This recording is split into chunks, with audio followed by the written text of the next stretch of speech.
agora mais um Tá na Web, o programa que apresenta e discute os assuntos que estão sendo mais falados na internet e pesquisados no Google nos últimos dias. Eu sou Rafaela Vivas e na edição de hoje nós vamos falar sobre um episódio envolvendo grandes nomes da cena musical pop do Brasil e que provocou um rebuliço danado na internet e trouxe à tona o debate sobre o plágio. O que era para ser um reposicionamento de marca se transformou em acusações, pedidos de desculpas e retirada da campanha do ar. O meu diretor já colocou na tela os personagens. Estes são os personagens envolvidos: o produtor e compositor Evandro Fiotti, o irmão dele, que é o cantor Emicida, e as cantoras Juliette, a ex-BBB, e Duda Beat. Magia Amarela, gente. Esse foi o nome que esteve no Google Trends no início da semana. Nós também temos a tela, porque foram mais de 50 mil pesquisas. Olha só, Magia Amarela é o nome da música que faria parte de uma campanha da empresa de alimentos Bauducco e que foi lançada por Juliette e Duda Beat na última segunda-feira. E vamos explicar por que gerou esse desconforto, digamos assim, entre aspas, entre os artistas. Isso porque a agência que criou a campanha gerou um desconforto entre a agência, artistas, a empresa, os demais envolvidos, viu? Mas por quê? Porque Magia Amarela, da Bauducco, que alega que quis celebrar a cor, que faz parte da identidade visual da marca, é muito semelhante aos elementos usados no hit do Emicida. A gente também tem essa tela, nós preparamos para vocês. Vamos mostrar aqui, meu diretor, por gentileza, porque a campanha ela é muito parecida. A gente está vendo aqui a foto, olha só, o projeto lançado pelo Emicida Amarelo foi lançado em 2019 e a campanha da Bauducco nesta semana. Fonte, cor, vitrais, né? A relação entre amor e o elo, na junção das palavras amarelo, a gente observa que realmente é muito parecida essa campanha, uma campanha da Bauducco com o disco do Emicida. E isso incomodou o Fiotti. Quem é Fiotti? É o irmão do Emicida, que é o CEO da Laboratório Fantasma, Lab Fantasma, que é o selo do disco do Emicida. O produtor foi para as redes sociais, fez um desabafo, falou sobre a falta de ética no mercado da música, plágio, apropriação indevida do conceito da obra. E a gente vai falar sobre tudo isso agora, repercutir essas questões com as minhas convidadas de hoje, a advogada Graziele Pinheiro, que está terminando um mestrado de propriedade intelectual, cuja dissertação é sobre o direito autoral de músicos no YouTube, e também a advogada e diretora jurídica da Abramus, que é a Associação Brasileira de Música e Artes, Mariana Mello. Sejam bem-vindas. Muito obrigada pela participação e disponibilidade de vocês, em primeiro lugar. Vou começar com a doutora Graziele. Eu queria que a senhora explicasse para a gente o que diz a legislação brasileira sobre plágio. Olá, Rafaela. Bom, a nossa lei de direitos autorais não traz um conceito sobre o que configura o plágio, então isso fica a cargo da doutrina. O que é entendido é que o plágio é uma usurpação de autoria. Então, eu utilizo uma obra de terceiros e digo que é minha, tá? E aí esse plágio pode se dar de diversas formas. Pode ser um plágio total ou parcial, tá? Pode ser um plágio conceitual. O importante é que a essência da obra originária tenha que ser reproduzida nessa obra plagiada. É isso que configura o plágio. Doutora Mariana, seja muito bem-vinda mais uma vez. Explica para a gente essa certa subjetividade. Isso causa gera interpretações variadas no Poder Judiciário? É mais difícil comprovar o plágio? Ou, dependendo do caso, não tem erro ali para o magistrado? Rafaela e Graziele, obrigada pelo convite do TV Justiça. Muito boa sua pergunta. A questão da subjetividade, eu acho que ela é crucial aqui. Quando a gente fala de plágio, a gente vai ter que entender que o plágio ele só vai ser detectado em juízo. É um juiz que vai falar se houve ou não houve plágio. É lógico que há situações que são gritantes e que qualquer pessoa pode perceber, mas há situações que são mais difíceis de serem identificadas. Então, é necessário ter uma perícia, e a perícia vai ter que se dar em âmbito judicial, para avaliar se existem essas coincidências ou não, que a Graziele apontou agora. Então, dá para a gente dizer assim, se existem muitos casos de plágio detectados ou não no judiciário, porque assim, é só no judiciário que a gente vai ver isso mesmo.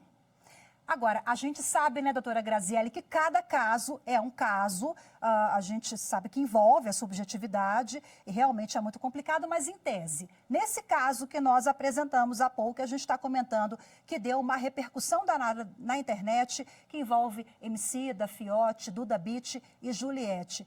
Nesse caso, quem pode ser responsabilizado? Todos eles, inclusive as artistas? Então, nesse caso, como é uma campanha publicitária, a gente entra também na esfera do direito do consumidor. Então, em tese, existe uma cadeia que todo mundo pode ser responsabilizado. Mas olhando a obra musical separada, eu não vejo como o intérprete ser responsabilizado. Se não foi ele que criou essa obra, então eu acredito que a Juliette e a Duda Beat não teriam responsabilidade nesse plágio, se é que realmente houve plágio. Mariana, qual é o entendimento da senhora? Porque as artistas, daqui a pouco a gente vai informar ali o que dizem os citados, mas elas, de antemão, já adianto aqui, elas publicaram nas redes sociais, isso também gerou uma grande repercussão, pediram desculpas e falaram, olha, eu não sabia do conteúdo, né? Não participei, tanto a Juliette falou isso, a Duda Beat também. Na avaliação da senhora, então, o artista, sem saber de nada, participou ali, não deve ser responsabilizado ou cabe à assessoria do artista também fazer uma apuração sobre o produto que o artista vai vender ou vai fazer a campanha ali? É sensível esse tema, né?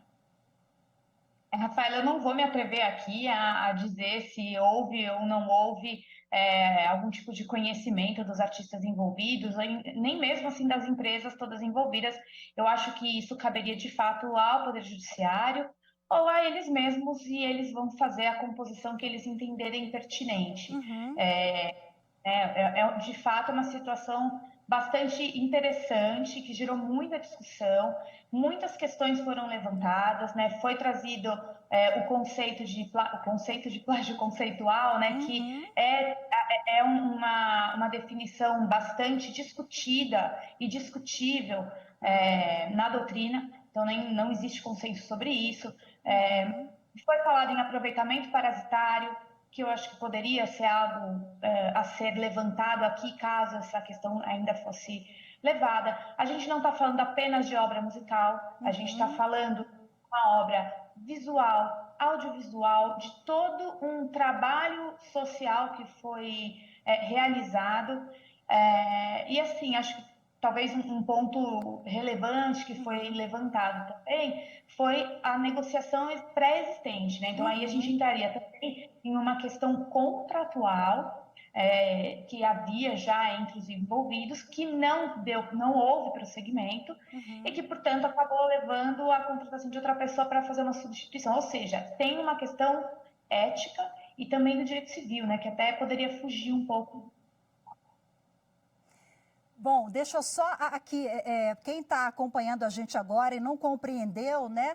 O que tem lá atrás que o produtor e irmão do Emicida, Fiote, colocou? Que a empresa do setor de alimentos, Bauducco, já tinha convidado o Emicida antes, o Emicida não aceitou e aí convidou as outras artistas para a realização desse projeto. Realmente, o caso envolve uma série de peculiaridades, mas eu quero avançar, não vamos ficar só nesse caso, mas antes eu quero pedir licença para as senhoras, porque agora vamos ouvir o que dizem os citados. Bom, a Bauducco, em nota, a Bauducco, em primeiro lugar, decidiu tirar essa campanha do ar diante dessa polêmica toda. Em nota, a empresa argumentou que a música Magia Amarela, o jingle da campanha de reposicionamento da marca, ela foi criada para fazer parte de uma campanha com o objetivo de celebrar o amarelo, que é icônico e característico da sua identidade visual, segundo a empresa, está presente nas embalagens e comunicações da marca há mais de 30 anos. Explicou que a tipografia usada é a mesma já utilizada em outras embalagens e campanhas. As assessorias de Juliette e Duda Beat informaram que não existe qualquer participação criativa das artistas na concepção da campanha, identidade visual, letra ou produção musical do jingle publicitário. As cantoras, por meio das redes sociais, pediram desculpas e lamentaram pelo ocorrido. Agora vou voltar aqui com as minhas convidadas para a gente avançar nesse assunto, independentemente desse caso concreto. Primeiro, doutora Graziele, o que esse caso nos ensina? Causou uma repercussão danada, só que a gente sabe que vários outros casos de plágio ou plágio conceitual ocorrem diariamente com pessoas que não são famosas, né? Então, isso, de certa forma, faz ou o consumidor ou o artista também deixar o direito autoral no radar? E com certeza. A gente vê que há muitas violações de direitos autorais, seja por parte de artistas ou pessoas menos conhecidas. Isso se dá por uma falta de conhecimento, muitas vezes, da pessoa que não tem a assessoria jurídica devida, ou muitas vezes por má fé. Então, mas não cabe a nós saber o que realmente aconteceu nesse caso, né? Uhum. Mas nós somos procurados diariamente por violações de direitos autorais, seja no âmbito musical ou em outras esferas de direitos autorais. Isso realmente é muito comum. Doutora Mariana, explica para a gente, existe um limite entre a inspiração e o plágio? E qual é uma linha tênue, né? Quais são os elementos que configuram, até onde podemos ir? Existe e é sempre esse o grande questionamento que vem na questão, né, que é posta no judiciário, né? Conforme a Graziele explicou lá no comecinho, né? Tem que haver uma série de coincidências. E aí, quando a questão é colocada, a análise que vai ser feita é justamente qual é a amplitude dessas coincidências, até que ponto essas coincidências são inspiração e passaram desse limite e viraram, né, de fato, uma cópia. Porque o plágio é isso, é a cópia. Agora, doutora Mariana, uma releitura é diferente, né? Quando a obra se propõe a fazer uma releitura, entra em contato com o artista, ou quando a obra já está em domínio público. Aí pode. Mas são assuntos diferentes, né? Explica pra gente. São assuntos diferentes, mas não necessariamente a gente poder dizer que não é plágio. Existem muitas obras que são consideradas releituras, mas na verdade elas são adaptações. E tudo isso, toda a utilização de uma obra, ela necessita de uma autorização prévia e expressa do titular do direito, ou seja, do autor. Não havendo, existe uma utilização indevida, né? Que pode ser um plágio a essa cópia, ou pode ser uma obra feita em licenciamento, outro tipo de contrafação, enfim, vai ser um ilícito que não é admitido na legislação brasileira. Uhum. Então, sempre vai ser necessário, inclusive no caso de releituras, ter essa autorização. Pegando o gancho agora, a senhora tocou num ponto aqui ilícito, doutora Graziele, se tratando em direito autoral, em plágio, em reprodução de obra, sem autorização do autor. A gente está falando em que âmbito do direito? Na esfera penal, civil ou nas duas, dependendo do caso? Sim, existe um crime de violação de direito autoral e existe também a responsabilização na esfera civil, uma indenização, ou depende do tipo de violação que ocorreu. Uma cópia não autorizada, é possível que essas cópias sejam destruídas, é possível que o dinheiro recebido, o lucro advindo dessa cópia não autorizada seja pago ao autor originário, então vai depender do tipo de violação que ocorreu. Maravilha. Agora uma última pergunta para as duas. Vou começar com a doutora Mariana. A internet acabou potencializando esses casos de reprodução sem autorização, plágio, ou a gente está falando mais porque a internet traz essa velocidade das informações, né? Qual é a avaliação das senhoras sobre esse assunto? E uma reflexão para a gente terminar sobre esse tema, começando com a doutora Mariana, por favor. Eu acho que a internet trouxe velocidade para tudo na nossa vida, né? E essa velocidade, ela teve um impacto direto, sim, nas utilizações de obras musicais, obras visuais, audiovisuais, em tudo isso. Tudo ficou muito mais rápido. Eu acho que a gente já chegou num momento, assim, de muito mais respeito ao direito autoral no âmbito digital. Então, as coisas são muito mais organizadas e o respeito existe. Não é porque existe internet e porque existe velocidade que a gente vai deixar de lado os direitos dos autores, que são direitos fundamentais previstos na Constituição.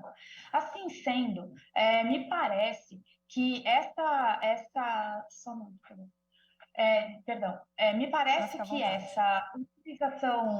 essa utilização mais rápida só levou a uma pressão muito maior para que as coisas sejam feitas para ontem, independentemente do risco assumido. Só que é preciso que todos aqueles envolvidos, todos, aí eu penso em todos mesmo, agência de publicidade, intérpretes, todo mundo, sempre pense nessa responsabilidade. Então, não é porque aquilo tem que ser rápido, tem que ser feito e vai gerar engajamento e vai ser importante, a gente vai deixar de lado o direito autoral. Não, precisa sim ter o respeito.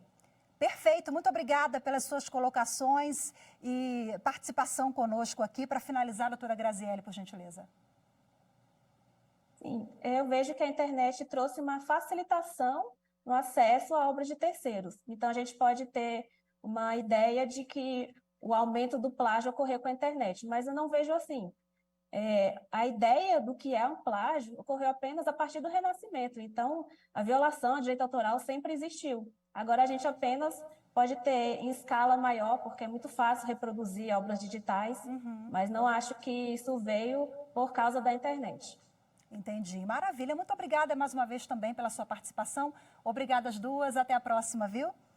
Ainda sobre esse assunto, direito autoral, gente, saiu nesta semana uma decisão da Justiça que pôs fim a uma briga judicial que se arrastou por 27 anos na Justiça e envolve João Gilberto, que é considerado o pai da bossa nova. Envolve o João Gilberto, também a gravadora M Odeon, hoje pertencente ao grupo Universal Music.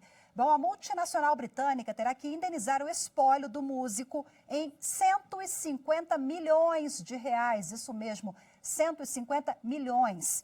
É o valor que será recebido pela família, já que o músico morreu em 2019. O montante foi homologado pelo desembargador Adolfo Melo Júnior, da 14ª Câmara de Direito Privado do Rio de Janeiro. João Gilberto entrou na justiça há 27 anos porque a M decidiu fazer o relançamento, na verdade, dos primeiros discos dele, que marcaram o início da bossa nova. O artista, na época, não se conformava com a remasterização desses clássicos e acusava a gravadora de ter adulterado suas canções originais. Resultado disso, 150 milhões de reais agora para a família. Vamos mudar de assunto e falar sobre outros assuntos que foram bastante procurados e pesquisados lá na ferramenta do Google Trends. Vamos lá, Anderson, vamos subir comigo aqui, por gentileza. Eleições na Argentina. O tema ocupa o ranking dos principais assuntos pesquisados. Isso porque, eleições na Argentina, Milei. Porque o primeiro turno aqui do nosso país vizinho, o primeiro turno das eleições presidenciais, ocorrem neste domingo, dia 22 de outubro, em um cenário de disputa apertada, viu, gente? A maioria das pesquisas mostra o ultraliberal Javier Milei à frente, mas sem garantias de que pode vencer no primeiro turno. Além de eleições na Argentina, tivemos muita coisa também envolvendo futebol, sempre que está ali no topo do ranking em outros temas. Mas agora a gente vai fazer uma pausa, fica por aqui, daqui a pouco tem mais assunto. Não saia daí, o Tá na Web volta já.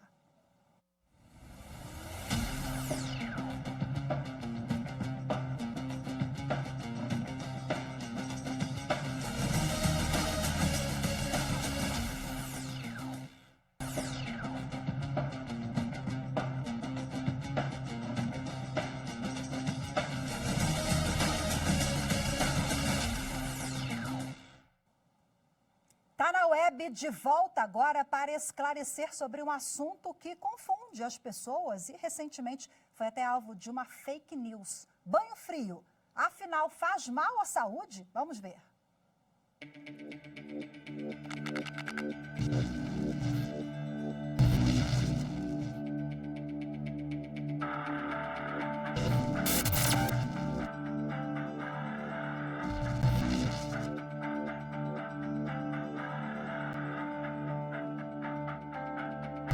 Está sendo divulgado na mídia e nas redes sociais a notícia de que o banho de água fria pode provocar AVC.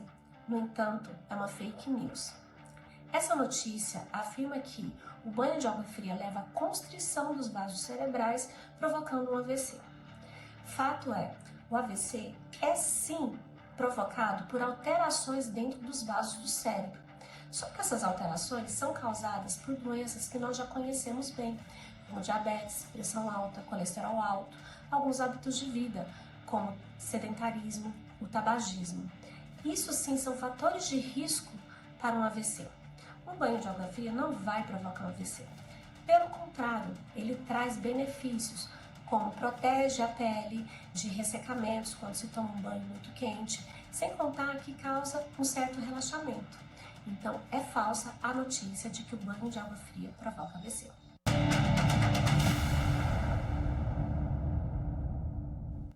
E agora vamos avançar nesse assunto com o diretor da Sociedade de Angiologia e Cirurgia Vascular, Dr. Akash Prakasam. Muito obrigada, seja bem-vindo. Obrigada pela disponibilidade do senhor. A colega já adiantou ali, é fake news, então não tem nada a ver, mas as pessoas acabam se confundindo, né? Afinal, faz mal ou faz bem? Qual é a avaliação do senhor? Mal não provoca AVC, a gente já viu. Mas faz mal ou faz bem para a saúde, doutor? Olá, agradeço o convite e veja, o nosso corpo ele é bem adaptado, né? A gente tem uma evolução durante a evolução humana de adaptação do nosso organismo a várias condições. Aliás, o corpo humano, o homem, é uma das espécies que domina esse ambiente justamente por essa sua capacidade de se adaptar ao meio ambiente. E é óbvio que é uma fake news, apesar de a gente ter cuidado em definir as fake news, principalmente porque a medicina é uma ciência de verdades transitórias. Então, algumas vezes a gente afirma determinadas posições hoje que daqui a 100, 200 anos elas passam a ser mentiras, né? Então, a gente precisa ter cuidado com isso. E eu acho que os extremos são sempre prejudiciais. Então, excessos são prejudiciais à saúde. Então, banhos extremamente em lagos congelantes podem causar alterações em pessoas sujeitas a isso. Ou banhos extremamente quentes em pessoas com algum problema de saúde. Mas, de maneira geral, isso é uma fake news e a gente precisa combater as fake news nesse ambiente em que a informação é mais rápida do que a avaliação e verificação dos fatos. Exatamente. Só uma correção aqui, porque no início eu errei o sobrenome do senhor, é Prakasam. A pronúncia agora está certinha, doutor? Tá ótimo. Eu acho que não tem outras pessoas com esse meu nome no Brasil, então tá fácil. É, né, doutor Prakasam? Vamos lá. Então o senhor fala, né, dos excessos. Agora o choque térmico. Aquela pessoa que está ali entrando num calorão danado, pula na água gelada, tem alguma coisa a ver? Não tem problema? Porque eu penso no mar do Rio de Janeiro, a minha cidade, super gelado, está um calorão danado. Então esse choque térmico, em princípio, não tem problema, não faz mal. A princípio não tem problema. Não tem problema justamente por isso, pela capacidade que o nosso corpo tem de manter essa temperatura. Aliás, alguns trabalhos sugerem que esse choque térmico pode liberar algumas substâncias que podem ser benéficas. É isso que a gente faz, por exemplo, ao usar uma sauna seca ou úmida, ou ao fazer banhos que os esportistas usam, banhos congelados depois de uma prática de exercício físico. Libera uma série de substâncias que podem, inclusive, fazer bem. A especialista já adiantou um pouquinho agora no VT, mas eu queria que o senhor explicasse com mais detalhes para a gente o que provoca o AVC, o que é o AVC, para a gente compreender quais são os indícios, sintomas. É uma doença que chega devagarinho ali, pega de surpresa, ou o corpo já vai dando sinais? Então, o AVC, na verdade, é uma abreviação de uma sigla que significa acidente vascular cerebral. O que é que significa isso? Que a gente teve uma injúria cerebral, um machucado no cérebro, que é basicamente por dois motivos. Ou por falta de sangue, ou por sangramento. A falta de sangue a gente chama de isquemia. Então, ela pode ser porque faltou sangue para o cérebro, e isso causa uma diminuição da quantidade de oxigênio, ou porque, por algum motivo, sangrou no cérebro. Os AVCs hemorrágicos, eles são cerca de 20% dos acidentes vasculares cerebrais, enquanto que os AVCs isquêmicos, por falta de sangue, correspondem a 80% dessas patologias no cérebro. Então, a maior causa de acidente vascular cerebral é por isquemia. por falta de sangue. E as causas que levam à diminuição da perfusão, da falta de sangue em determinada região do cérebro, basicamente estão relacionadas às doenças relacionadas com a aterosclerose, que é as mesmas que causam infarto agudo do miocárdio, que causam lesões vasculares, inclusive com amputação dos membros, que é o sistema circulatório comprometido. Uma outra, e talvez a principal causa delas, seja a arritmia cardíaca. 80% desses AVCs isquêmicos são relacionados a eventos embólicos. Sai um coágulo, geralmente do coração, que vai entupir o vaso pequeno no cérebro.